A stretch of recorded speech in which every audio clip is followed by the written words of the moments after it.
Welcome to this happy hour session. I didn't know sessions went this late, but I don't think anyone will frown at you if you have a lot of familiar faces in here, so I think we'll have some great presentations and some good discussion. This is Frontier Issues in U.S. Agricultural Insurance. We have some fun topics that we're talking about: cover crops, correlated risks, and abiotic stress. So I think that'll be fun. I think we'll stick with the order of presentation that's listed in the program. So Sanjay Wong from NC State will be first, and then it'll be Ford. I know you're excited. I appreciate that. First on somewhere. Ford will be presenting second. We'll look forward to that. And then Ford and Rowley from Kansas State will be presenting. Sanjay's not in there. He's right outside. But well, he got there. Okay, all right. Sunday will be going first for us. I have that order right. Does anyone want to check that very quickly? Yes, right. Yeah, that's what I have said. So we're going to shoot for 15-minute presentations, which would get us out here a little bit early, but we've got 5 minutes for sort of question and answer after each presentation. All right? So we'll keep questions to a minimum during the presentation because we'll have 2 minutes to talk after. All right. Sounds good? Sunday. Yep, you're up.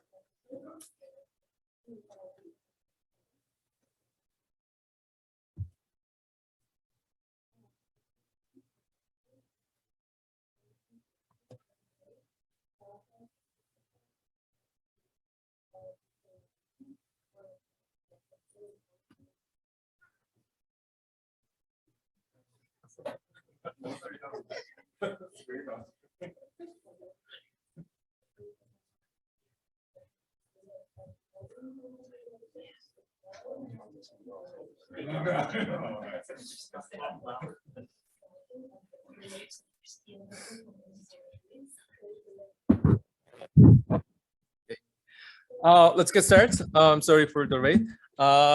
My name is Sanjay Won. I'm a PhD student in the Department of Agriculture and Resource Economics at NC State University. The topic I'm going to present is understanding of the effect of cover crop adoption on the preventive planting. Basically, the paper addressed the question of whether the preventive planting adoption can reduce the risks associated with the failure to plant the cash crop. Also, we call that event is preventive planting. This is joint study with me, myself, and Roderick, and Joseph, and Barry Houdin, and Serkan Agulatas. Okay. I'm gonna make it loud. So let me start with my motivations. There's an anecdotal report 2019 when the U.S. Midwest experienced an extreme wet spring. So according to national survey data, the 78% cover crop user did not have to file the cover crop preventive planting claim, which is surprising at this time because at that time I was very interested in the crop insurance indemnity part, and the cover crop can be a potential solution to reduce the preventive planting indemnities. Let me visualize what I'm saying. So this is the 2 geographical characteristics map illustrate the characteristic of the cover crop adoption change on the left-hand side and preventive planting on the right-hand side. And blue represent the positive change, and red represent the negative change. And as you can see, there is a location where the cover crop adoption rate change has a positive, which is a blue. If you want to take a look at the southern Iowa, northern Missouri, and Indiana and Ohio, and correspondingly, we have red in terms of the preventive planting indemnity, preventive planting losses. If you want to take a look at it again, that part, which is southern Iowa and Missouri and Indiana and Ohio, and that clears what I'm saying, which is there's a possibly negative impact, a negative correlation between the cover crop adoption and preventive planting losses. As you know, agriculture is one of the most vulnerable sectors because adverse weather events heavily affect the crop productions, and crop production is usually affected by extreme weather events, not only in planting season, not only in growing season, but also in planting season as well. And at planting time, extreme weather events prevent the farmers from planting their cash crop, which is called the preventive planting, or let me call it PP for the sake of brevity. And on average, US farmer experienced 0.7 billion PP indemnities or 4 million PP indemnified acres over the last 30 decades. So which account for the 12% of the entire crop insurance indemnity, which is a huge part. And the most common cause of the preventive planting is excessive wet condition. Simply, we say that we have too much water in the soil, on the soil as well, which account for more than 80%. And for example, as I mentioned before, in 2019, US Midwest experienced extreme wet conditions, and the PP indemnity reached the record high of $4 billion, which is almost more than 5 times its average, which is a very huge part. And with the climate change increase the intensity and frequency of the extreme weather event, we can imagine that PP losses will likely continue to increase in the future unless climate smart agriculture practice can be identified and utilized. And we believe the cover crop is the one.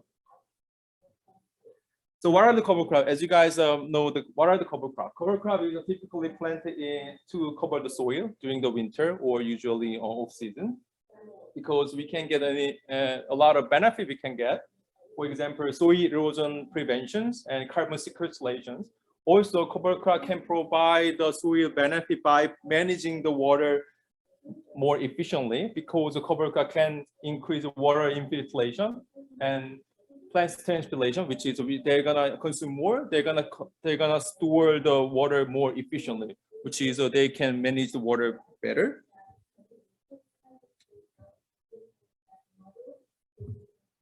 Okay, this is our research questions. This is a paper addressed the question of whether the planting cover crop can mitigate the risks associated with the preventive planting in the United States productions. We focused on the Corn Belt. So to answer the question, we construct a quantitative data set that combines the satellite-based crop insurance data and crop insurance data from the RMA and the weather data from the prisms. And it covers 646 counties over the 12 states in the Corn Belt from the 2005 to the 16. So our main contribution is to provide the empirical evidence about the relationship between the cover crop adoption and magnitude of the preventive planting losses. So let me talk about the data. So first, the data, we utilize the OPTIS data, operational tillage information data, to measure the cover crop adoption rate, which can be calculated by the cover crop acre over the total planted acres. The data, let me talk about what the data is. The data is a satellite-based data. Multiple satellite imaging has been utilized at the 30-meter pixel to define the cover crop status. Each pixel can be classified into one of the two classes: cover crop acre, no cover crop acre. If the more than 30% of the field has a green cover during the winter, we define this area as a cover crop area. The Hagen and Ayer paper investigate the accuracy rate of the OPTIS data, and they compare to the OPTIS data and field data, and they confirm that accuracy rate is 88%. But there's a limitation. This data has a limitation. The another source we can calculate cover crop adoption rate is Ag Census data. It's published every 5 years, 2012, 17, and 2012. 2022 data is coming soon. So there's a discrepancy between the OPTIS data and Ag Census data. Because, as you know, the Ag Census data is survey-based data, which means that data might capture the growers' intent to plant a cover crop, not just actual cover crop adoption rate.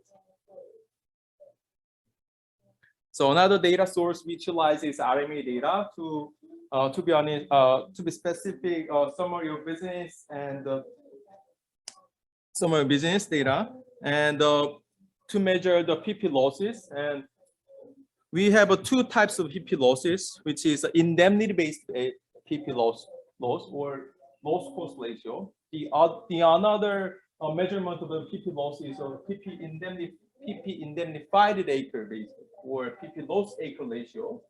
PP loss cost ratio, which is first one, is can be calculated by the PP indemnity over total liability. And second, PP loss acre ratio can be calculated by PP indemnified acre over total net insured acres. And we define the PP. What is the PP loss? PP loss is defined as following: losses at the PP relevant state code under the PP relevant insurance plan, which is revenue protection with harvest price exclusions, and ill protection, which is the main three types of the crop insurance plans relevant to the preventive planting. Last data set we utilized is a planting season weather variables, which is aggregate for the months of April to the May. And we utilized prison data to construct the degree days below the 10 Celsius, 10 to 29 Celsius, above the 29 Celsius. So another weather variable we utilize is the Pdsi, which is one of the most popular drought index. And note that Pdsi value ranges from -to 10, which means negative Pdsi will reflect dryness, positive Pdsi reflects wetness. And to consider the wet condition and dry condition separately, we construct the Pdsi in two ways: the Pdsi index for wetness and dryness. If we have a negative, we have a Pdsi dryness, it will be positive. If we have a Pdsi is positive, we're going to have the positive Pdsi for wetness. Based on our data set, so we implement traditional linear panel fixed effect model, which is a very traditional. So PP loss, PP, our dependent variable, PP represent the PP preventive planting losses for measure count I and year T. As I mentioned before, there's two types of PP losses we measured. Our main independent variable, which is a CC, represent the cover crop adoption rate. Also, we implement weather variable as aggregate planting season weather variable. As I mentioned, 3 different types of degree days and Pdsi in 2 ways. Last, we included the county and time fixed effect to capture the unobservable time varying and county varying unobservables. And one drawback of the linear fixed effect is the potential presence of the residual endogeneity. So, for example, local level soil health conservation will be the potential problems we have to take care. For example, if let's say that we have a local level soil conservation effort, not just the cover crop, the other soil health practice, which is let's say the conservation tillage. And based on that program existence, farmers will recognize the importance of the soil health. So that means our CC cover crop adoption rate will be increased because the farmers will recognize the importance of soil health. And due to the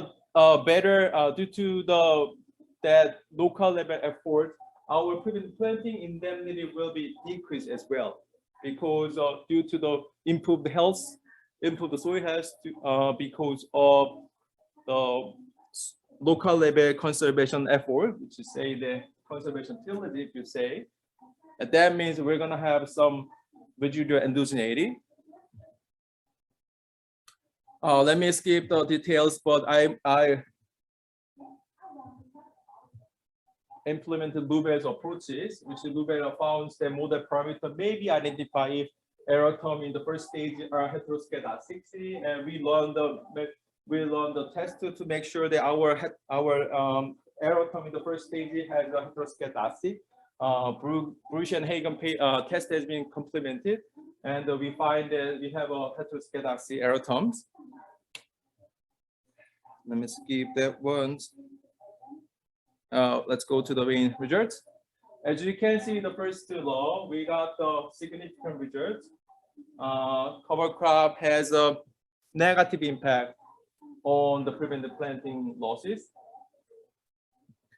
So we can say the preventive cover crop adoption tends to statistically reduce the preventive planting losses. if you apply the preventive planting indemnity based or preventive planting indemnified acre based, we got the same result. So we to better contextualize, we utilize the 2019 crop insurance data. And based on the data, we found that 1% increase in the cover crop adoption leads to the reduction in the PP indemnity by $39 million. So let's go back to the data results. We have a significant positive coefficient in terms of ED10 and Pdsi, which means cooling condition and wet condition, which support the notions that farmers did not like to plant their cash crop when weather is too cold or too wet. With then the battery of robots check to make sure that our main result is robust and stable. And finding from the all robots check support our main results. I'm not gonna go over everything, but this is how this is robot check we conducted. We got the same result. And previously, we take a look at the 1 year impact of the cover crop. If you plant a cover crop in T-1, preventive planting loss will be reduced in T, which is 1 year's impact. But we might take a look at the long-term impact because usually cover crop adoption benefit takes some time to be materialized fully. So we conduct a long difference approach to measure the long-term impact.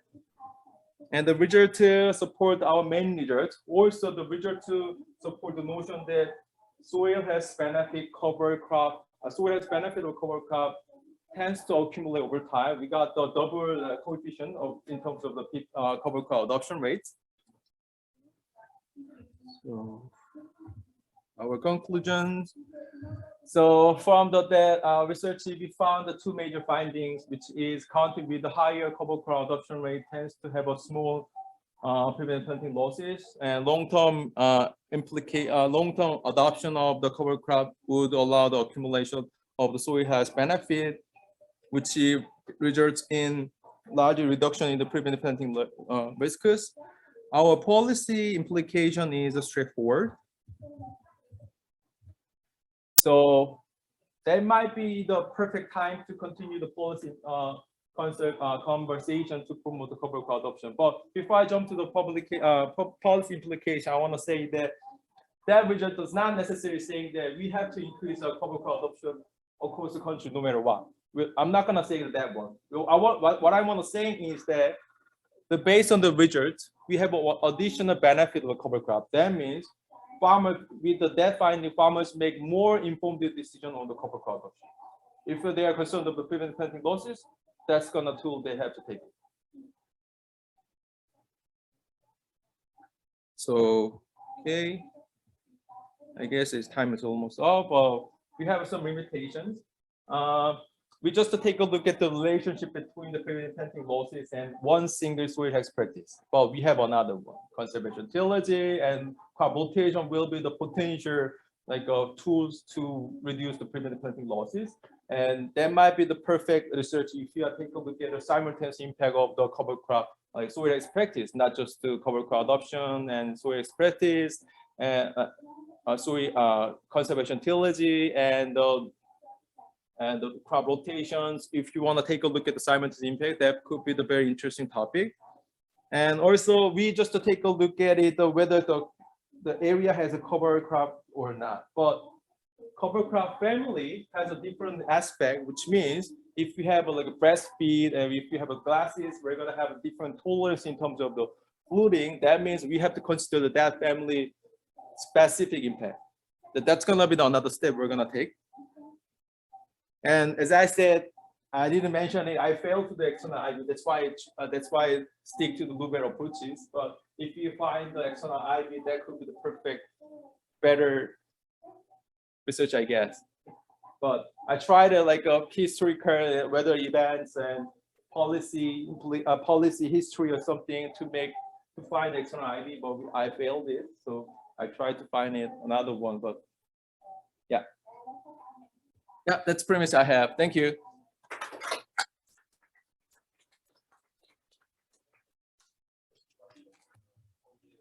Yeah. please. Yeah, so I just know that area really well. So I'm wondering if you've got kind of mixed effects there, because I feel like tile drainage would be highly correlated with cover cropping, because is one of the land improvements. And so I'm wondering if you're picking up the effects of both cover crop and tile drainage. Yeah, that could be another like a potential research point I have to tackle. Yeah, I haven't tackled that one. Yeah, thank you. Have you looked at whether cover crops are related to lower coverage rate? I haven't taken a look at it, but yeah, that could be another one. Right. So cover crops, a major benefit we can get from cover crop is they can manage the soil moisture more efficiently, which means if we have a heavy rain, the water will be in like water penetrating into the soil more efficiently, which means there is no water, standing water on the surface soil, which means it's a perfect time to plant their cash crop. But if it's not a good idea. But yeah, that could be another point we have to investigate. Yeah. Thank you. Yep. Anecdotes that one strategy to manage early season moisture is actually tillage intensity. And so I'm really curious to see if you try to control for tillage, we actually see trade-off. Have some cover cropping that I want to soak up extra moisture, and then I terminate that cover crop by plowing it under. So I'm no longer doing no-till, but Right, that's true. So when I run the regression with the cover crop adoption rate and tillage type, actually I did it, and we have that kind of data, but the results is not promising. So that's why I just stick to the cover crop adoption rate. That could be another like a potential research step I have to take, because I'm so interested in take a look at it like a simultaneous impact when we have a no-till combination, for example, no-till from the cover crop adoptions and the crop rotation previous years and the cover crop adoption T and T, which means we have a lot of like research point I have to investigate. We have a different kind of like combinations. Yeah, thank you. Thank you. Yeah.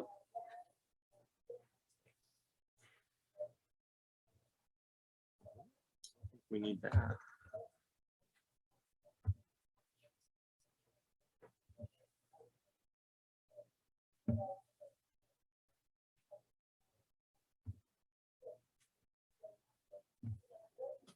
Okay. So basically the idea here is that we have many predictive distributions and we want to combine them in some way to make efficient use of relatively small samples for yields. So since this is a highly, that's not supposed to be blank, by the way. Maybe I froze it. Or all these are blank. Uh-oh. This is why you, oh, there it goes. That's not blank. Oh. Okay, let's see if I can get it to work.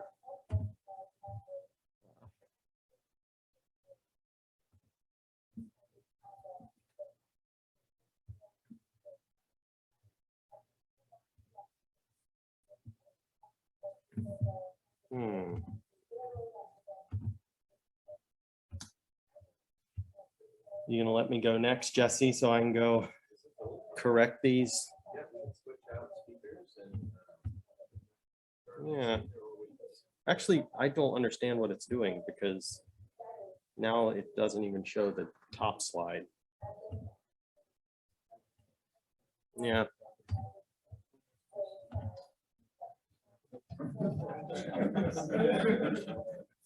Yeah.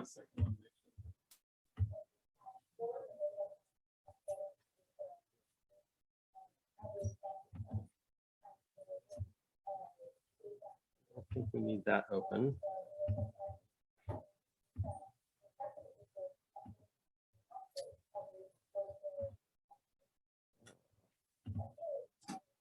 Where did it go?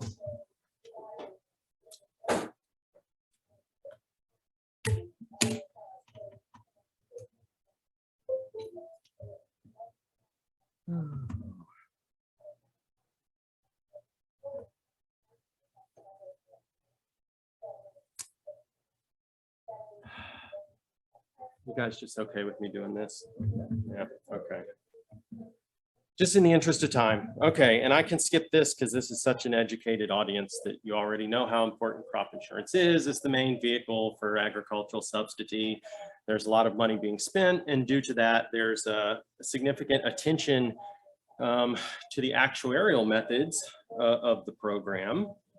And of course, the two quantities that basically underlie all these rates are, well, mostly yields and prices. And actually the problem of modeling crop yields is not so simple for three reasons. First, the distributions are non-stationary in more than the mean. Other moments, the entire distribution is changing over time. We usually have relatively short samples, especially if you're thinking that we have to forecast a density, not just a single point forecast, but an entire density. Well, if you only have one observation being generated per year, that's not a lot of data. Even if you have 60 years, that's not a lot of data, in my opinion, for this purpose. And then these things are also spatially correlated. So I've got two counties. This is in Kansas. I can't remember if these counties are close to each other or not. Maybe the K-State people can tell us. This is Atchison, that's Brown. And basically what you can see is they're just highly correlated, right? If you have a bad year in one county, you have a bad year in the other county. And of course, one nice thing about this is you could potentially use this spatial correlation to ameliorate the issues of the short samples. And there has been a lot of work in this. So there's, maybe this isn't that old of a literature, but now significant literature on how we can combine information from different counties, or how that can be pooled to generate improved efficiency in rating. And there's a number of different approaches. There's the standard spatial error and lag models, some Gaussian process models. Sunshine Park has a number of Bayesian kriging approaches. And then this paper by Kerr et al. In AJE looks at Bayesian model averaging. And pretty much all of those approaches are based on either an assumption of a spatial structure of some type, or they're combining based on some measure of in-sample fit. And you think of what is our objective here. Our objective is actually to generate a predictive distribution. And so actually out of sample fit or forecast performance might be preferred to using in-sample fit. And so that's what we're going to do.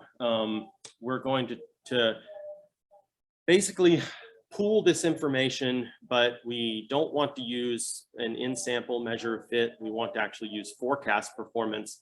And what was the other thing I said? We don't want to impose a strict spatial structure either. And so the basic idea here is we're going to estimate densities for all counties and then use the densities for other counties to form a finite mixture for each county, and then use that mixture distribution for rating. And there's actually been a lot of work in the macro and finance literatures on this, because especially in macro, there's a lot of interest in predictive distributions. So the theory for this is developed in this paper by the great Bayesian econometrician John Gawecki and Amasano. This is Journal of Econometrics. There's an application in the proceedings issue of AER, and there's another application, I think, in RE Stat. But all of these papers deal with combinations of forecast densities for macro models. Well, there's not really any reason why we couldn't use this in the crop insurance case, was kind of my initial thought here. There's two important points related to this. Okay, if you do Bayesian model averaging, you have a set of models and you average them. There's an implicit assumption that one of those models is the true model.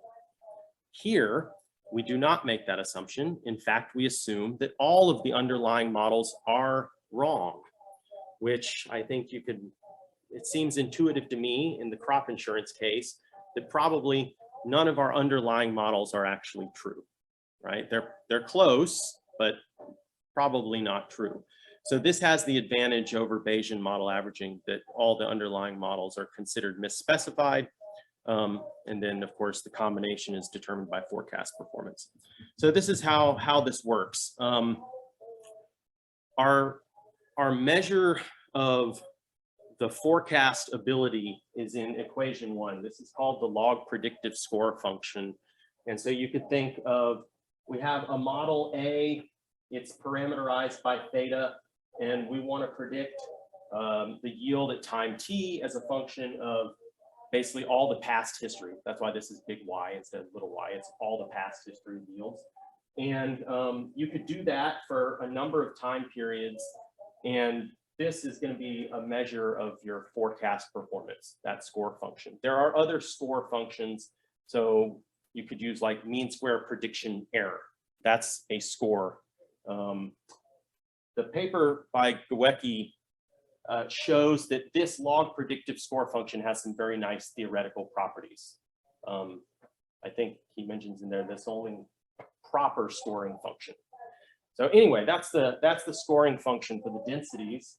And remember what we want to do here is we want to have a finite mixture of all the density of all these predictive densities. That's what you have in equation 2. This is a finite mixture. These are predictive densities. It's a finite mixture. These are weights. They meet all the standard things for weights in a finite mixture. So we could think of taking this finite mixture. So this is like, I can use a Kansas example since I know 2 counties in Kansas. We estimate a model for every county in Kansas, right? And then I want to construct the predictive distribution for Atchison County. Well, this is going to be the predictive distribution from the individual model for Atchison, plus the predictive distributions for all the other counties in Kansas, for instance. That's what that finite mixture is going to look like. Okay, this is our scoring function. This is our predictive distribution. So we pop this in here, and that leads to this, right? And so Gawecki shows that the optimal pool of models is you maximize this thing subject to the weights, or maximize the weights, maximize the function, not with, yeah, maximize, you know, the weights are what you maximize subject to. Or, and in the spatial setting, there's no change actually. It's just a notational change, but there's no actual difference in terms of the theory. And basically, so if I'm thinking I'm going to predict this yield for Atchison in 2018, if the yield in Atchison for 2018 is really consistent with the predictive distribution I got from the model for Brown County, then the log score is going to be large if it's consistent, right? If it's not consistent, the log score is going to be small. And in fact, there are cases you could see where the log score for an individual year would be bigger in some other county than or some other county's model than the model of the county in question. Another nice feature of this is it doesn't really matter if the individual models are somewhat misspecified because you have a pool of models. And so one of those is probably going to be pretty good. Okay. So what we have is we're going to estimate these in component model for every county, and then we're going to combine it using that scoring function. In this case, you could have a bunch of different types of component models. In this case, we're using GAMLs, which Jesse should be familiar with, even though we never did anything related to that paper. But this is basically a really flexible distribution. So we take a skew normal distribution and we allow all the 3 parameters of the skew normal location, shape, and scale to be modeled by splines, which is incredibly flexible. And I show some parameters here. This is for a single county. This is like the location parameter. Okay, the mean yield's going up over time. This is the spline for the variance parameter. The variance goes up, then levels off, and so on. So those are the underlying component models, but you could use a lot of different things. We just chose this because I don't know why. But you could use a lot of different things. Here's our application. It's to Illinois, corn for grain. We have data from 1955 to 2017. So we estimate each of the individual county component models using the data from 1955 to 1987, and then try and predict, and then use those predictions and get the scores, and then maximize the weights there. And we do this for every county in the sample. So now we get to the nice pictures, just to show some different things. Okay. This has nothing to do with the pooling. All this is showing is the individual county models over time. What do those distributions look like? And you can see there's some funky stuff here because these are really flexible skew normal distributions, but basically the mean goes up over time. We get possibly increasing variance over time. They're more negatively skewed. Now we do the pooling. Okay, so here's what we have. We're going to consider two different pools. One we're pooling at the CRD level, and one we're pooling at the state level. And so we've got the individual estimate, this pooled or stacked estimate at the CRD, and then also at the state. And what you can see is that actually these densities are quite different and have, in some cases, and could have major implications on the premium rates that you would derive from this. We have another way of showing this. I show the pooled density in bold, the underlying counties that are part of this are shown with the dotted lines. So another nice way to visualize this. We can look at a map of the weights. So which counties get how much weight in this. So the county in the dark black, which might be hard to see,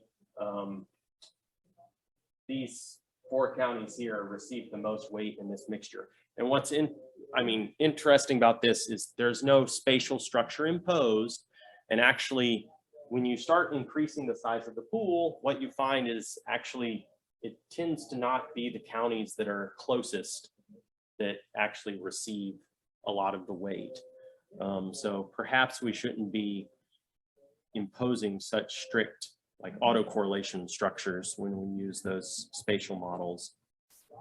This is a measure of predictive ability. So we look at the mean log scores over 20 years, and you can see that compared to just a single individual county, pooling amongst the CRD leads to improvement. Yeah, okay, less negative is better here, by the way. So we get a lot of improvement here. If we go up to the state level, it improves further, although perhaps not much beyond the CRD level. And lastly, we conduct the very now pretty common rating games. This is basically what we're looking at is if RMA used just the individual model we propose versus the pooled model, and a private insurer used the pooled model, could the private insurer extract rents?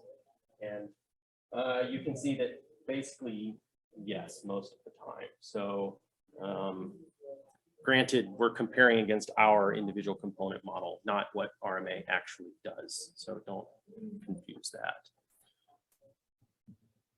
So in conclusion, what we've done is we have I think a good way to construct a pool of underlying models and to basically combine information, spatial information, potentially related predictive distributions, optimizing the weights is relatively easy here. Yong actually did most of that, but he tells me it was pretty easy, at least eventually. You know, once you, just because this is a linear pool, right? So you're optimizing the weights for that linear function. It's effective at CRD and state levels. Positive weight is not always on the closest county, which is kind of interesting, I think. And improvement over individual density estimation. So I think I'm right at my time. Perfect, well done. We definitely have some time for some questions. Yeah. The weight for that you receive is not spurious, right? If you're having a positive weight on county that's across the state, just be a spurious for. Well, I mean, they're only going to receive weight if if the model from that other county is consistent with the data. So by definition, that's not spurious. And I mean, if you look at this map, I'm not that familiar with Illinois, obviously, but I think probably if you look at yield fluctuations, I would kind of doubt that, say, this county and this county is really that different, honestly. Or this one and this one are really that different. So, but these are not, I mean, the data says what it says, and those are consistent with, you know, I mean, whatever model was in this county is consistent as a predicted model for the data in this county. Yeah, no, I get that. I'm just concerned about, I threw out 100 distributions on the wall, some of them are look similar, right? Whether they're actually correlated, but there's no causal thing. Well, there's nothing causal here. Yeah, and I think that's kind of what I'm poking at. If I'm RMA, I have to explain to somebody why the rating is different. There's not a causal effect. So it's sort of the RMA is very fine. I mean, at least that's more of a profile. Yeah, maybe. I see your point. I mean, yeah, when you're trying to explain it to the producers, that might be the case, but I would also contend that a lot of what RMA does is not easily explained to producers.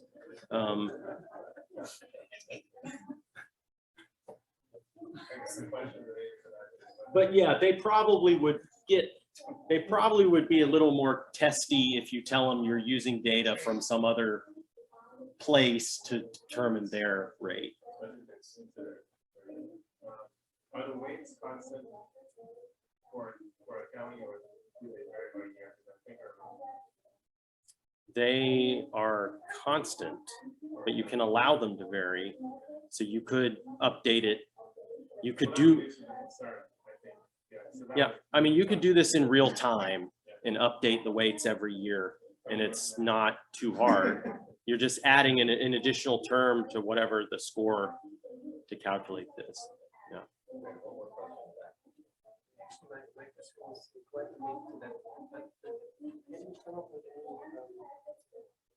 My first question would have been, is there an economic reasoning behind those weights? This or that.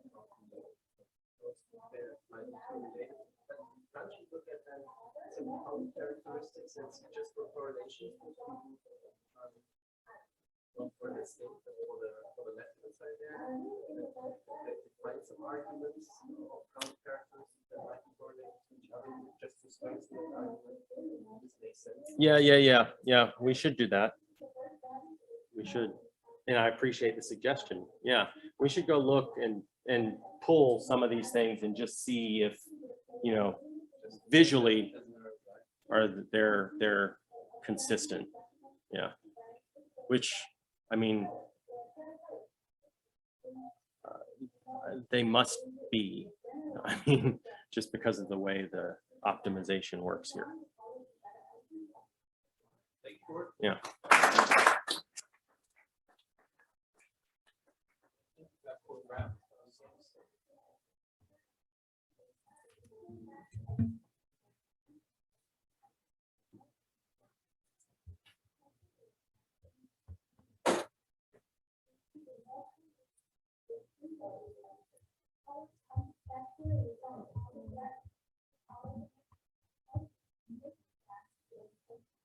Where do I get to the file at?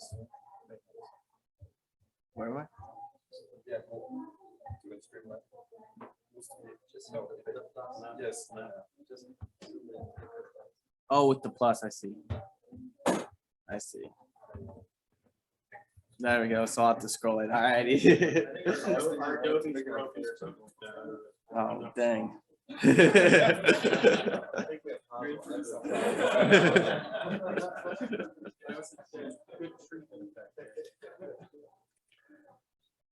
Alrighty, welcome everyone. My name is Rowley. I'm a master's student at Kansas State University.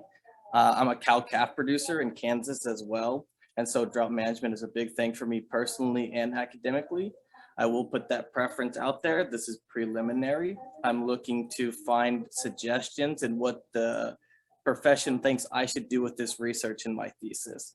And so if I could have you guys comment on that at the end of the presentation, I'd really appreciate that. But today I'm going to talk about drought management for cattle producers, self-insurance and formal insurance. I would like to thank my co-authors, Jenny Ift and Ji Sung Yu, for helping me out with this. A brief introduction about what I'm going to be talking about today. First off, we're going to look at how cattle producers self-insure against drought, more specifically maintaining forage inventories and culling additional cows in times of drought. Next, we're going to talk a little bit about federal safety net programs and the payments they produce with lower precipitation and in extreme drought. I'm going to then move on to a basic theory about weather and hay and how they interact with little precipitation in drought. And then eventually I'm going to talk about my empirical evidence with how exceptional drought on hay prices is much larger than in normally dry conditions. So starting off, as you all can see, this is hay storage. One of the best hedges against drought is maintaining your food supply on your farm. Now, most producers normally store hay for the winter months to feed their cattle to maintain efficiency in that farm. But now we're starting to look at if they maintain a little bit extra for those drought conditions. That's the #1 factor of drought for these guys, is not being able to feed their cattle efficiently due to high hay prices. And so looking into, does this little bit of extra storage really help manage that and help reduce some of the effects of drought? Next up for self-insurance, this is a little more extreme, but I'm talking about additional culling here. If you guys see these pictures here, these are my cattle on my ranch. You see in the springtime, you have all the grass, it's nice and green. You know, I don't need to be putting feed out there. But we get to the winter months and it's dead. Like my cattle can't eat that. And so having that forage available to feed them in the winter months is super, super important. But see, we hit a long-term drought and hay prices go up. If they go up so much, I can't feed hay prices to these cows. And so then I'm forced to cull my cattle before they're prime. Now, I recognize that culling is a big deal for farms. That represents 10 to 20% of the farm income, good for genetic diversity and better for efficiency on the farm. More what I'm referring to here is selling them before they're prime, before their output is fully reached on the farm. That brings us into more formal insurances. Now, a lot of you guys are insurance, so I'm going to go over them pretty quickly. But what I'm going to be looking at is precipitation indexes, such as pasture range and forage, and annual forage. For some of you guys who may not know, it's a gridded insurance system that pays out on at least 2 months when historical rainfall falls. And the goal of this program is to help make up costs due to lack of precipitation to allow you to continue to feed your cattle.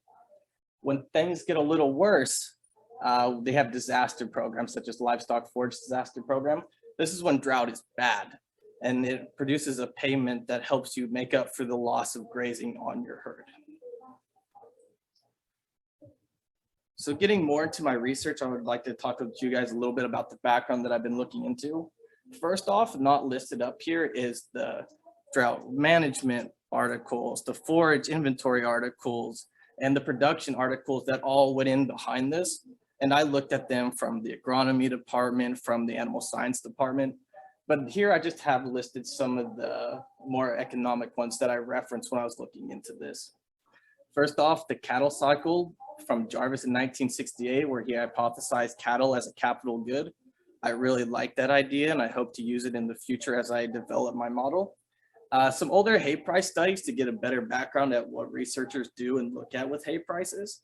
I like the Blake and Clevenger one from 1984 because it does a really in-depth analysis on forecasting alfalfa. It's a little old, but still provides a good foundation for it. To link hay prices and drought, I like to reference Dr. Schwab and Dr. Finger from 2020, where they looked at how drought in Germany affects hay prices. They use the Savart model to get the percentage change. And so I'm trying to keep that in mind as I'm looking at how drought affects these hay prices. And finally, about Brazil drought and cattle inventory by Dr. Skidmore. She looks at how these people in the Amazon react to the dry seasons, how they react to climate change, and how they react to heat stress. And now the Amazon is much different than the US, and I understand that, but it does provide a little bit of an insight into how people make these decisions during these changes in drought. So I'm gonna move on to my basic theory part of this, or a stalker model. I'm calling it a stalker model because it's about production, but I'm just gonna do one time series here to keep it a little more simple instead of being here all day.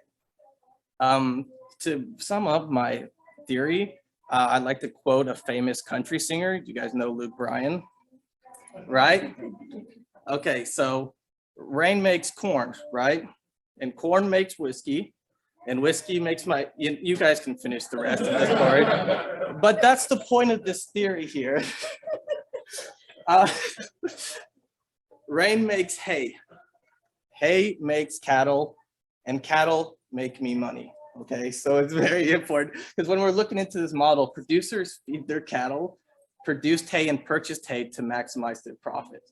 But they are constrained by the amount of wealth and cash that they have on hand because you can't buy more hay than what you have available to spend.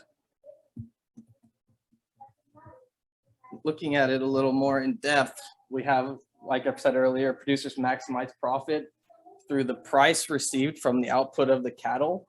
The output of these herd is a factor of hay on the farm, which is a factor of local rainfall, and hay that they purchased. And then you're going to subtract that revenue by the price that it takes to bring that hay into your farm, constrained by the price of bringing that hay in and the cash you have on hand, because you can't spend more than what you have. And so to use this model, kind of what I was thinking about for my theoretics, I have something called good local weather, where little r is the rainfall on the farm. And that must be greater than or equal to the rainfall max needed to yield local hay production, so that the derivative of your output with the hay purchased is equal to 0, maximizing your output. So in English, you don't need to purchase hay. They're producing enough hay on the farm that they don't have to bring in outside feed material. And you can do the exact opposite with bad local weather. You have the local rainfall is inadequate, it's less than the maximum to produce that hay. So your output is less than the maximum output. And so to make up for that difference, farmers buy hay into their farm to feed their cattle. But it's constrained because farmers will only buy hay until it is equal to the value of the output of their farm, as long as the price is less than or equal to the wealth they have on hand. So essentially, bad times, they have to buy hay and feed the hay to their herd. What I'm looking at a little bit more here is a generalized drought, where the rainfall is less than the maximum required, and that the price of the external hay is in terms of, there's a factor of the rainfall in this generalized drought conditions, meaning that prices of hay is very high. And so your output in drought is much smaller than your maximum output. But in extreme cases, we find the price in the output is less than the price of hay people are bringing in to feed these cattle. And so no hay is purchased due to these high prices. Now that sounds a little extreme, but that's happening right now. In Western Kansas, these people cannot feed their cattle. So they're selling out 10, 20% of their herds right now. And so I hope to find an answer that I can present to them. So moving to theory, talk about implications for the safety net program. Rainfall and forage prices are important for these safety nets and understanding them. Now this model is very rudimentary. A more realistic model would be dynamics that involve storage and culling and risk preferences, because the extra cash may be immediately useful for bad weather, low forage, and to purchase hay when it's affordable. It can also substitute income and be used for management purposes when conditions improve. So back to my initial research, this is the preliminaries I want to display to you guys today. Our main focus of our theory model is how that price of hay comes in, or I have the wrong term up there. That should be the price of the purchased hay that you're bringing into your farm is affected by drought. And so I'm going to investigate how important is drought severity and length for hay prices, and can limited precipitation in the growing season drastically affect hay prices. To give you guys a quick look at my empirical model, we used state level hay prices as a function of weather. I used drought and precipitation, and for my drought variable, I used Pdsi. And then I have my fixed effects for state, year, and month. My data for my monthly hay prices was sourced from USDA NASS. This data is from 1949 to present. For my weather variable, my Pdsi and precipitation were all sourced from NOAA. And to give you guys a little more in depth about Pdsi's to kind of make the empirics look a little more, makes the empirics look a little clearer. Pdsi accounts for your precipitation, your temperature, and your soil moisture measures. It's a long-term drought measure that is continuous. The key thing with Pdsi, the more negative the Pdsi value is, the more drought there is. And being that it's continuous, to look at a little more in depth about specifically how the droughts interact with hay prices, we did do discrete measures for Pdsi and precipitation, and we used the grouping based off the US Drought Monitor. I'd also like to point out that my growing season is from May to October. Now my data is aggregate of the nation. I have 48 states, and so the growing season varies from state to state, but this one showed up in my regressions about the most accurate for when people will be growing on an average across the US. Oh.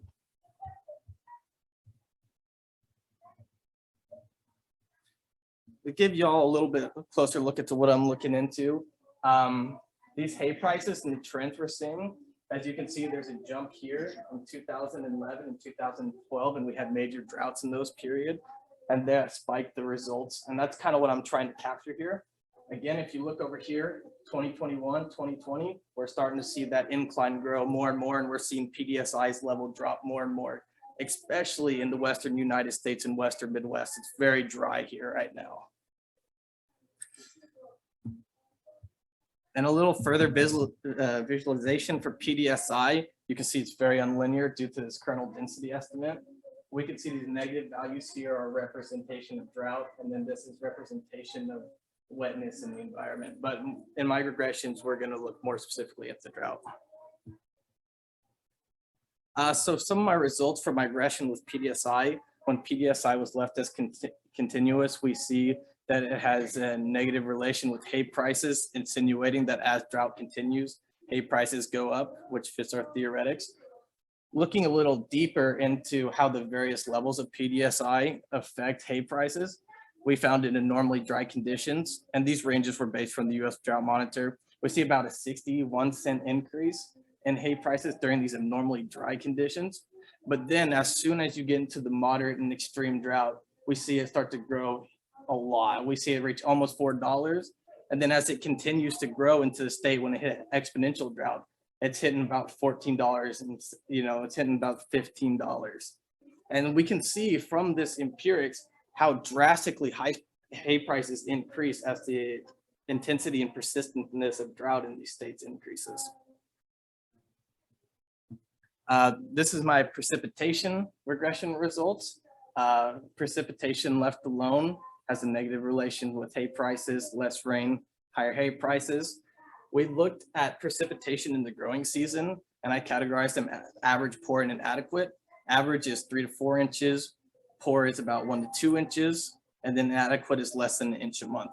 And we see the same trend here with average rainfall. We don't see too much of an effect on hay prices, but as soon as it gets poor, it jumps up to 181. As soon as it's inadequate, it hits 443. And so we're seeing the same kind of trend with Pdsi. So in conclusion, hay prices significantly increase as drought persists and intensifies. Lack of precipitation in the growing season also increases hay prices. And so kind of thinking, what can we learn from this? Well, how producers self-insure is an important aspect for analyzing drought resilience and the safety net of these products. And so this allows us to have that opportunity to work with producers on forage price trends and data sources, especially when we're treating cattle as a capital asset when making culling decisions. So this is where I would ask you guys for your help about my next steps in my work. Currently, I'm thinking about looking deeper, doing into district sub-state price levels with similar regressions. I've played around with the idea of dynamic modeling with storage to try and get more accurate evidence of storage. And then in the future, possibly collaborating with computational, biophysical, and production models. That's all I have. Questions and comments?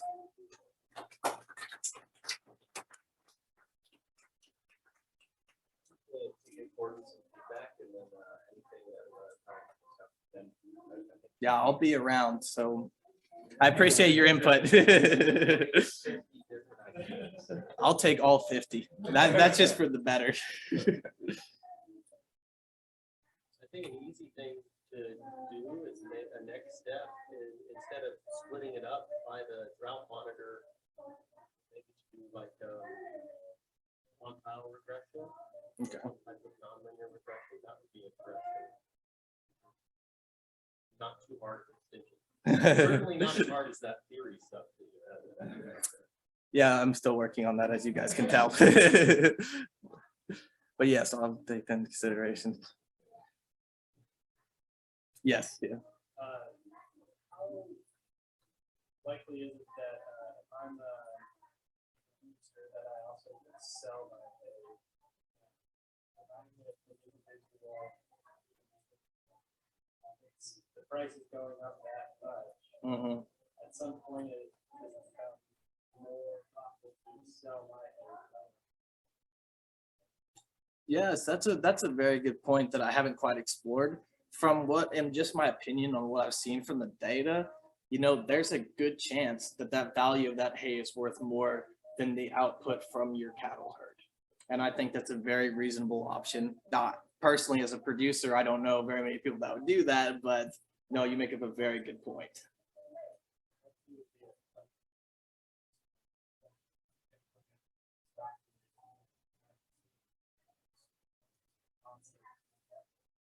You're able to get a crop off.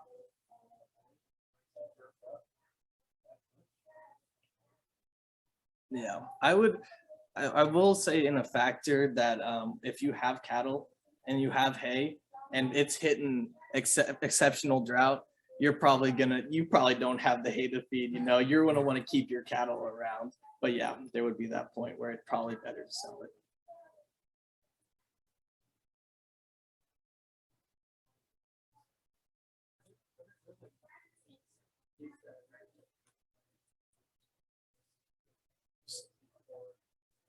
Yeah, there's corn, oats, and barley.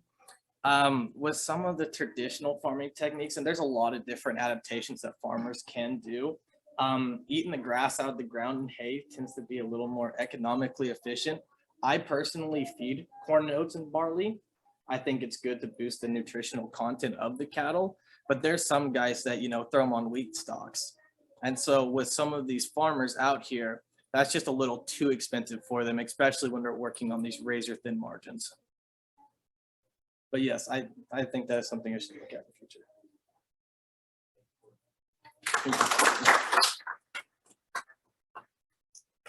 Right, so.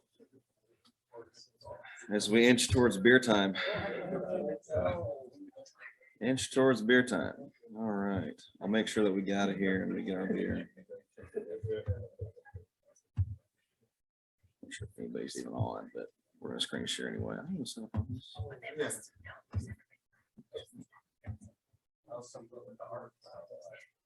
I did. See if this works. I'm the only one using PowerPoint today. So we're gonna see if this works. Perfect. Well, thank y'all for being here. Full house, excited to talk to y'all about some work that I did at Kansas State with Jesse Tack and Michael Cameron Hart. This was part of my dissertation. So we're gonna look at the impact of hurricane incidents on on-farm damages from the Mississippi Delta. So this work was inspired by a map like this. Whenever I was in Mississippi State in 2018, I saw a map just like this, and I've updated it for 2021. And I noticed that rates were very low in the Corn Belt for various reasons, but also noticed there were a lot of pockets of all the red. So the blue is telling us that the base premium rate in this instance is for RP corn are less than 4%. The red are going to be greater than 16%. So I just noticed that, you know, we have these pockets here in the Southeast, in the Delta, Texas, and kind of on the fringe of the Midwest. And it got me to thinking about these different types of questions about risk. So we know that producers cope with risk, and crop insurance is a good way to cope with it.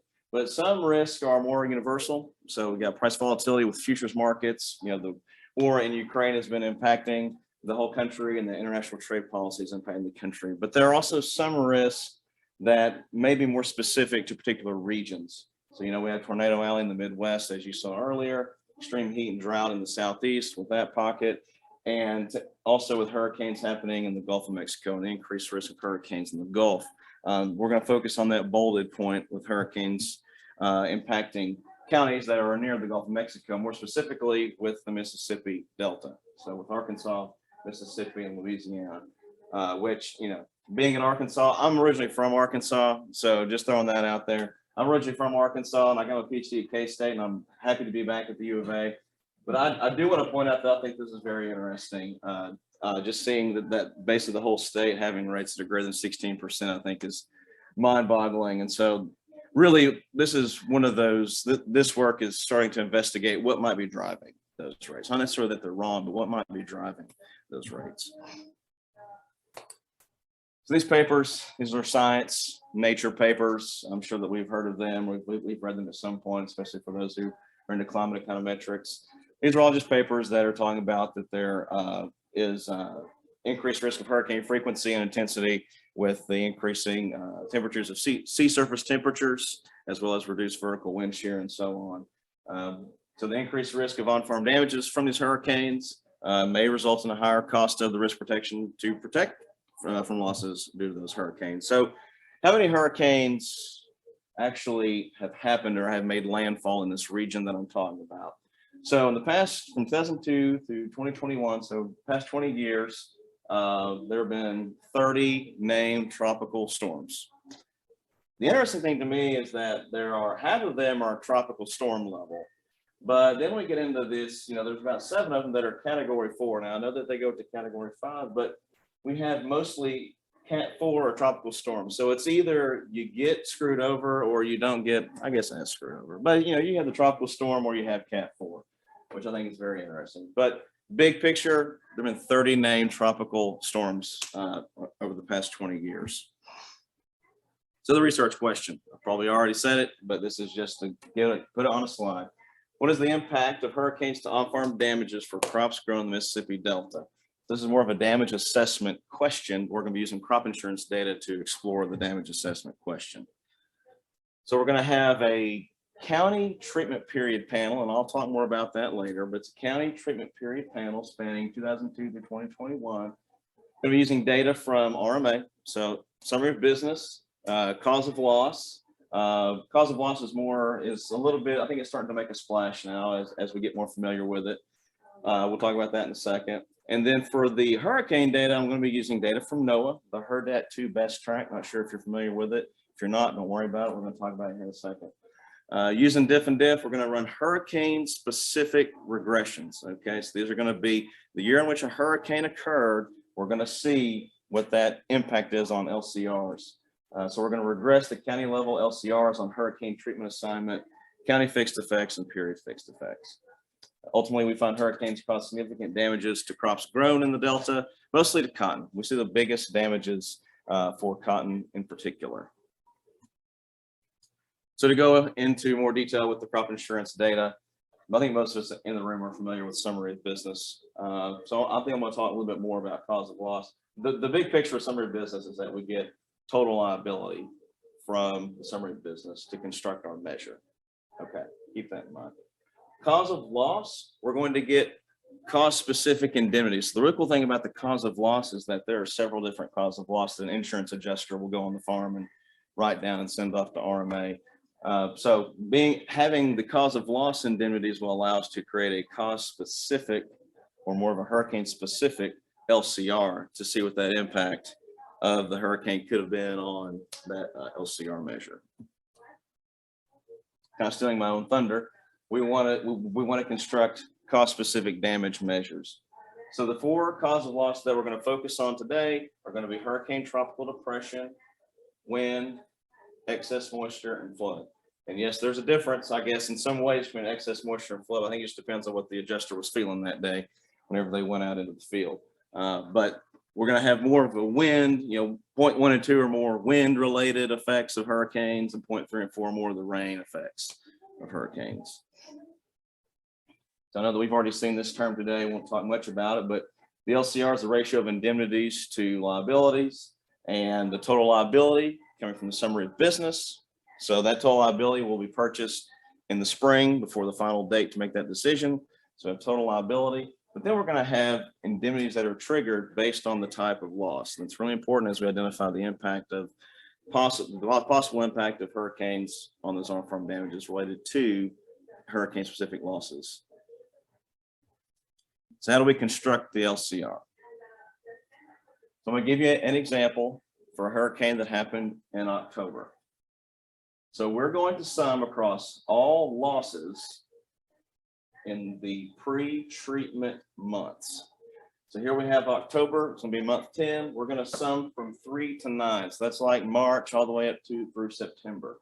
We're going to have a LCR pre-period across all losses, a cumulative LCR leading up to that hurricane event. That's pre-period LCR.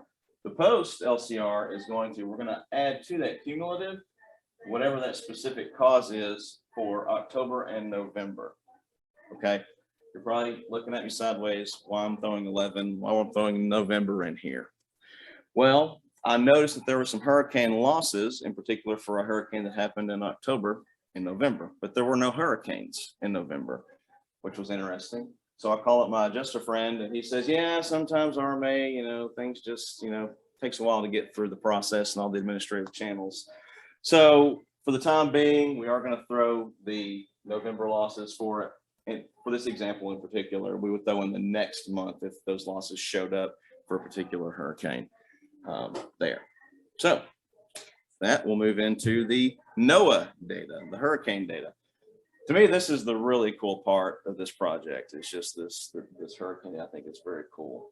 So it's called HURDAT2 Best Track.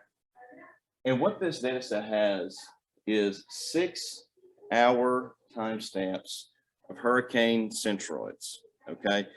We're going to see these plotted in a minute, but I think it's just so remarkable that we even have this technology to be able to do this. What NOAA does is they're going to take a plane, and they're going to fly that plane over a hurricane system, which is crazy, but it's really cool. They're going to fly that sucker over it, and they're going to drop these drop zones over certain portions of the hurricane. So if you're imagining a hurricane circle, there's 4 different quadrants, northeast, southeast, southwest, northwest, and so on. And they're going to drop those drop zones over that hurricane system. What does the drop zone do? What information is it collecting? It's collecting the hurricane wind gust speed and the extent of that speed. So that's important whenever you're trying to name the category of the hurricane. In this case, as long as that wind speed was at least 34 knots per hour, there are others, but this is the minimum wind speed that is required to have a tropical storm.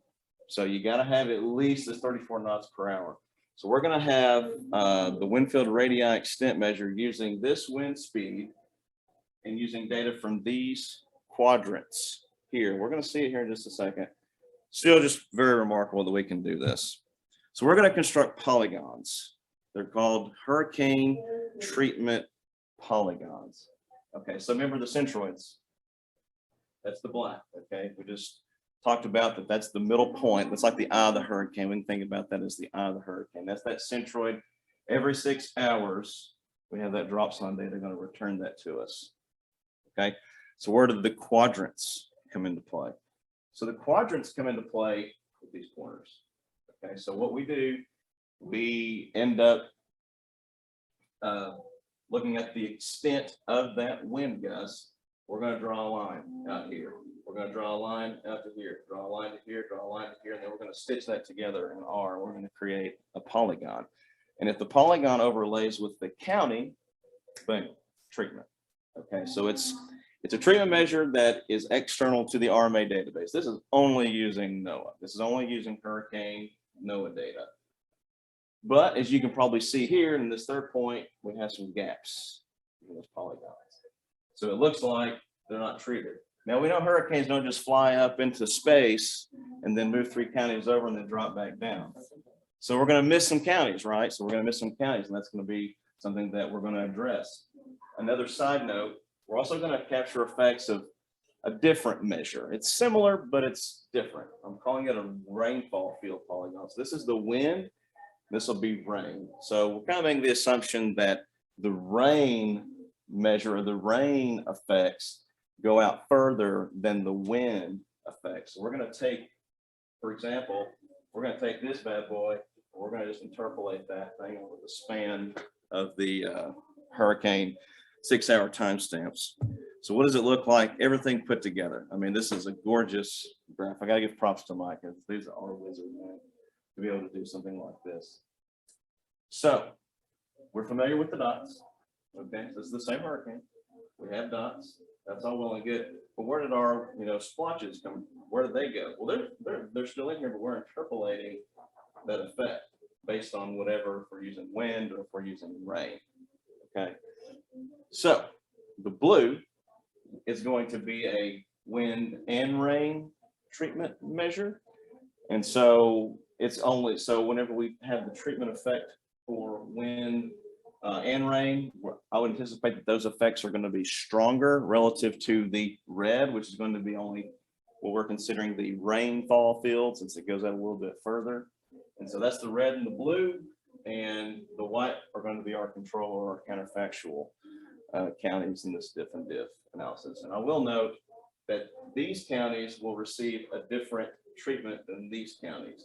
So there'll be a treatment here, 0-1, then there'll be a treatment just here, 0-1. These are always going to be compared to the white counties, the white shaded counties.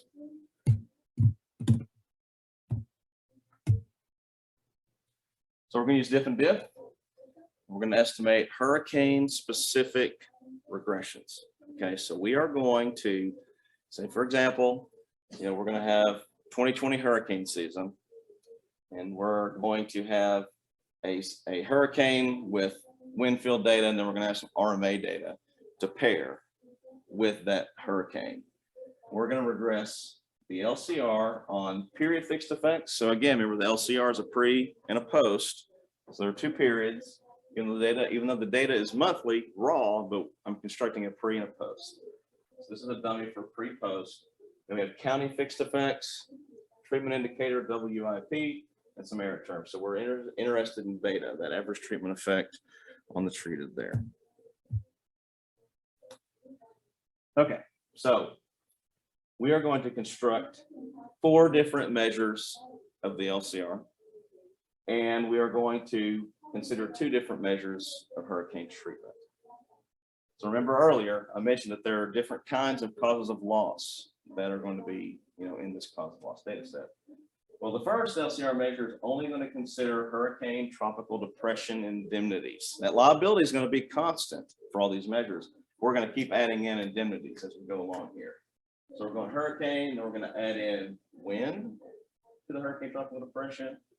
So this is more of a wind focus, so to speak, for the LCR, using the wind field measure.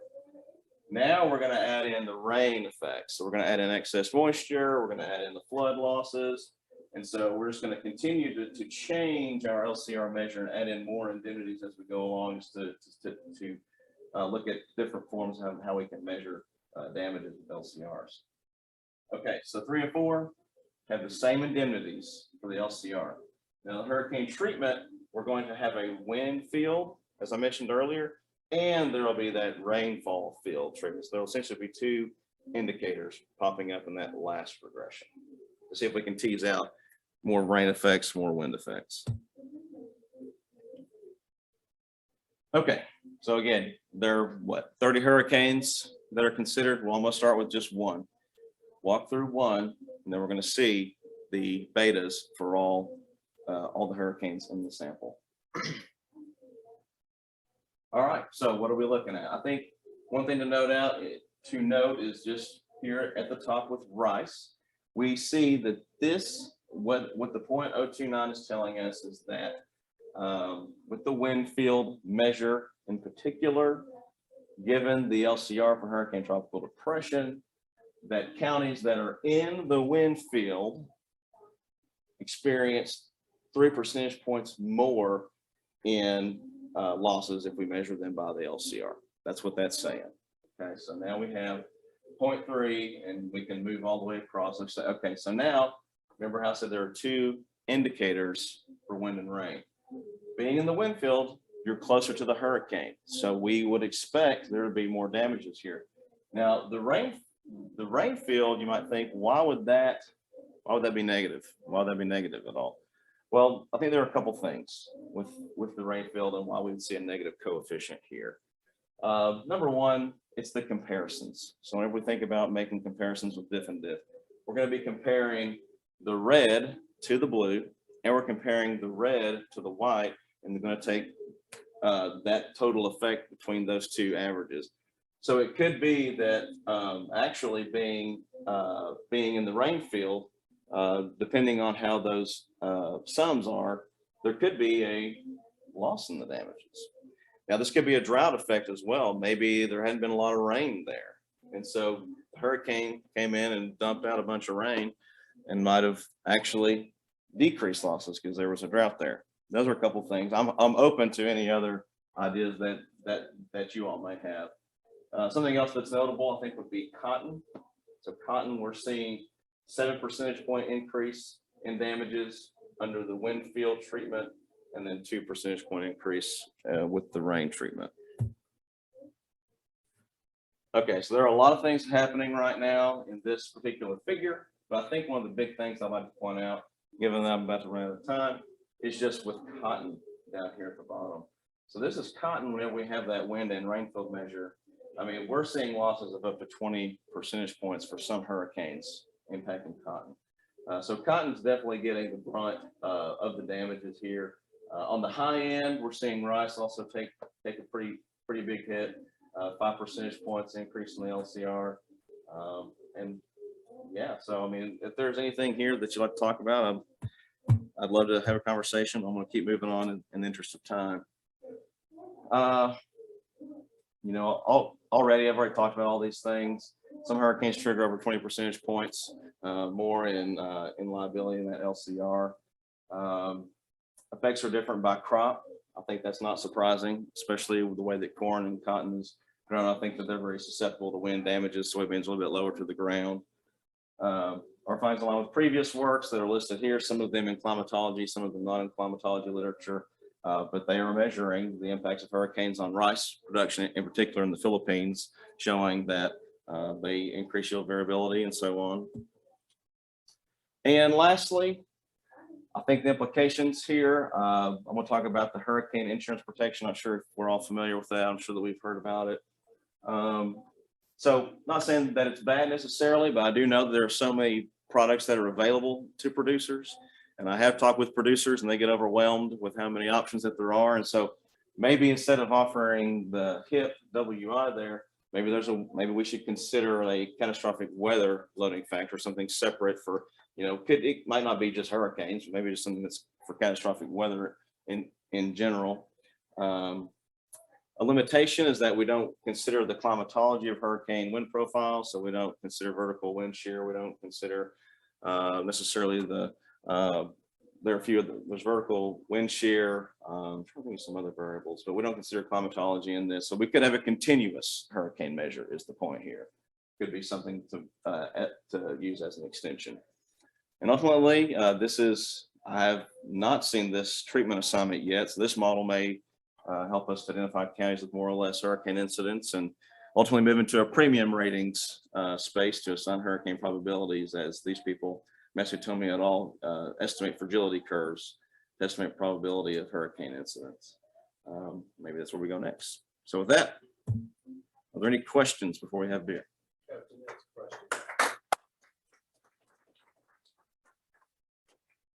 Yes. So I think the effect should be very different across the, how high the pre-event LCR was, right? If you had already like that, right? Right. That's a good point. So you're saying that if the losses were already high, maybe Yeah, you've already and eaten not up necessarily 90%. Very thin, right? That drought before and already done. Sure. Right. So maybe you've already beat up all your insurance. That's a good point. I'm trying to think of how you would address that. Maybe that's something we can talk about. Could be why. What do you think, Ford? I wouldn't, the results for the corn and soybeans, I wouldn't sell them as nothing because actually the magnitudes were large. There's just too much variability for you to make statistically. Sure. So the magnitudes look big, I think. Yeah, LCR rise one. Yeah. Right. That number. Yeah. So controlling for what the pre-LCRs were and maybe the percentage, Different fact. different measurement. Why not fractional regression? The LCR is bound between 0 and 1, and I had the same question in the very first presentation. But I'll leave it at that. Fractional regression. Account for dependent variable that's bounded. Right. Yeah. Well, I'm not sure.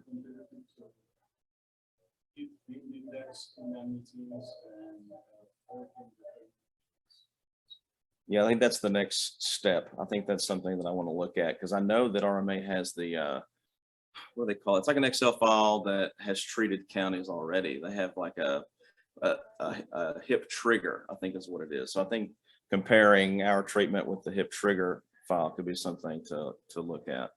RMA also publishes the ARC that they use to calculate. Yes, I'll check that out. Okay. Yeah. I think Grant had his hand up. Yeah, I was just wondering from an agronomic standpoint, does cotton line up as being very susceptible to wind compared to the other crops? Yes, I would say so. Especially later in the season, whenever that bowl is opened up, that wind just blow it right out. Yep, good question.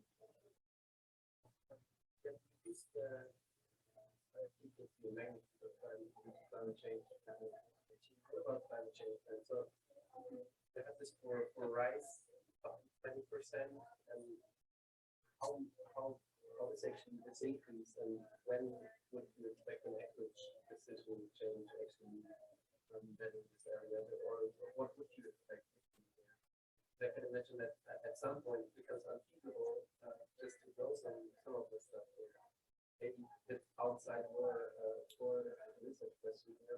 Maybe something to look at later. No, but I think you make a good point. You know, you're asking, correct me if I'm wrong, you're asking if maybe it's just getting too risky to grow those crops there. And so maybe you just switch everything into the less risky crops.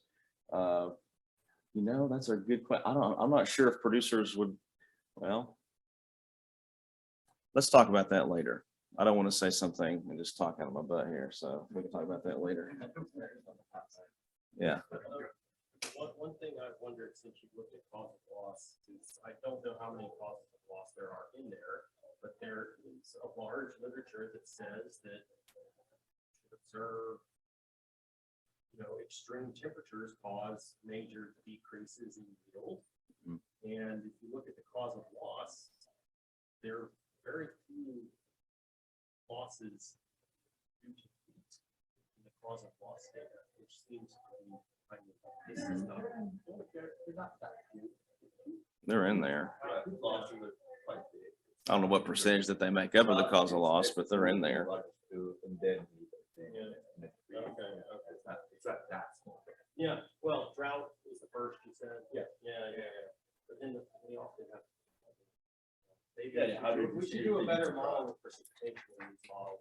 Well, there's drought, and then there's what? There's the heat, and then there's hot wind, and so I mean, there's like all kinds of different. It may not be just drought, but there may be other drought-like causes of loss. Yeah. So even at 6:15, we can hang out and talk. Take one more last round of applause.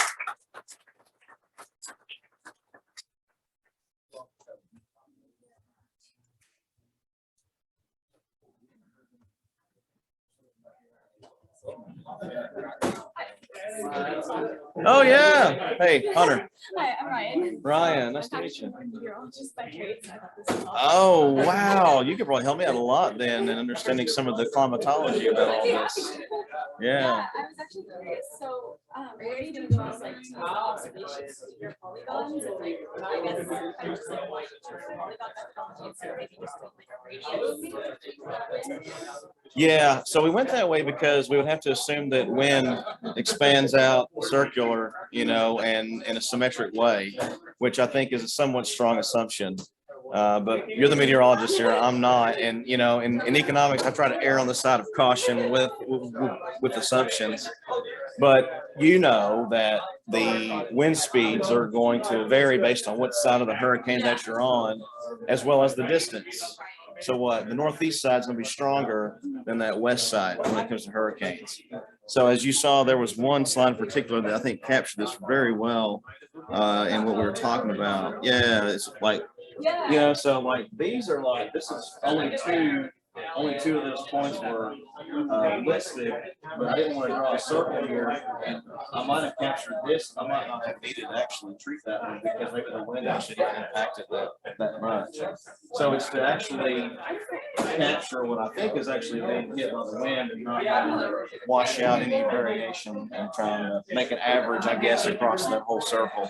Yeah. Is your goal to use like, I mean, are you wanting to be able to apply this all the time, or are you willing to like, I guess, reconstruct data or something like that? Yeah, the real time question is interesting. I'm not sure if that would be feasible because, you know, these rates are done at the end of the year.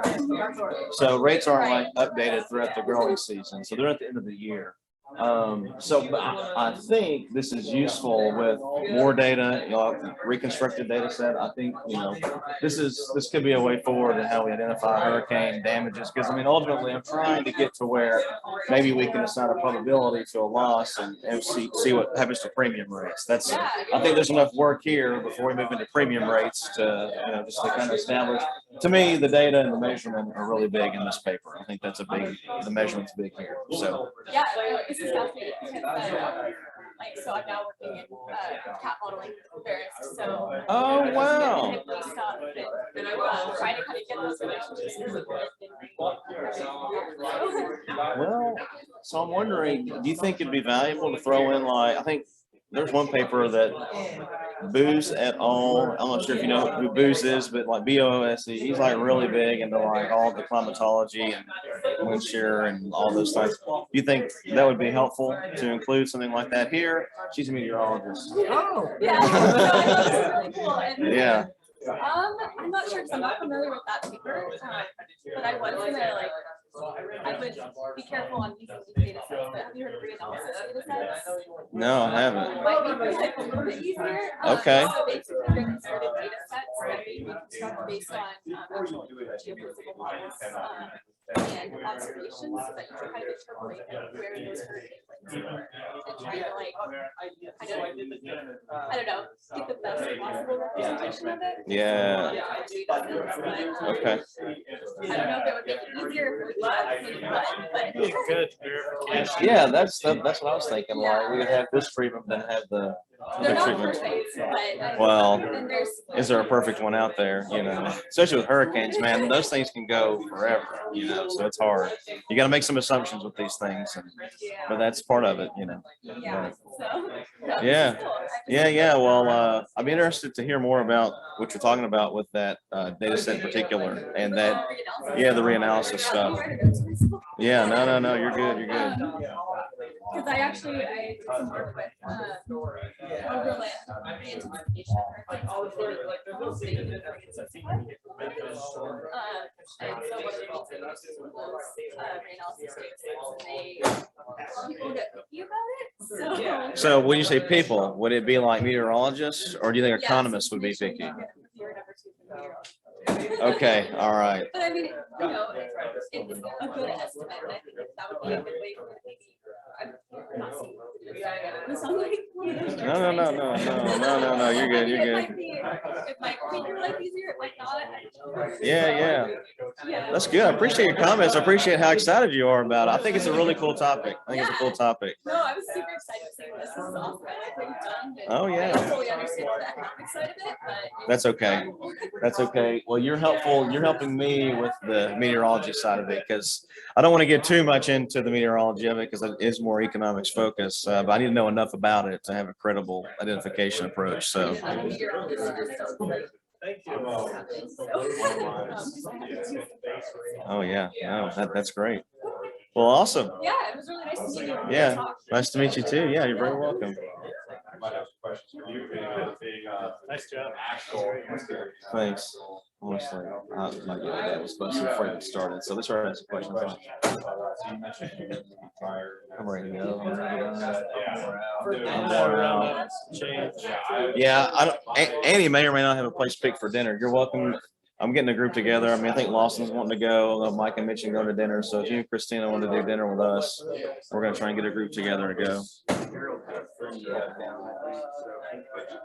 Okay. Oh, yeah. Very cool. Yeah, I'm curious to hear your thoughts from what people were asking. Yeah, we'll talk about that. I was thinking a lot about parallel trends, right? Yeah. That's what I was throwing out. I'm like, but indemnity is not gonna change. That's the assumption, is that indemnities evolve the same throughout the growing season for both counties in the absence of a hurricane. That's the parallel trend you gotta make there. I think it's helpful too to have the spatial data, because we're not saying this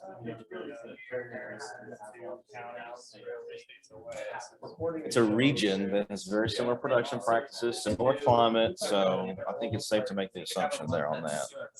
So. Yeah, that sounds great. I need 2 or 3 drinks, so I'm freaking shot, man.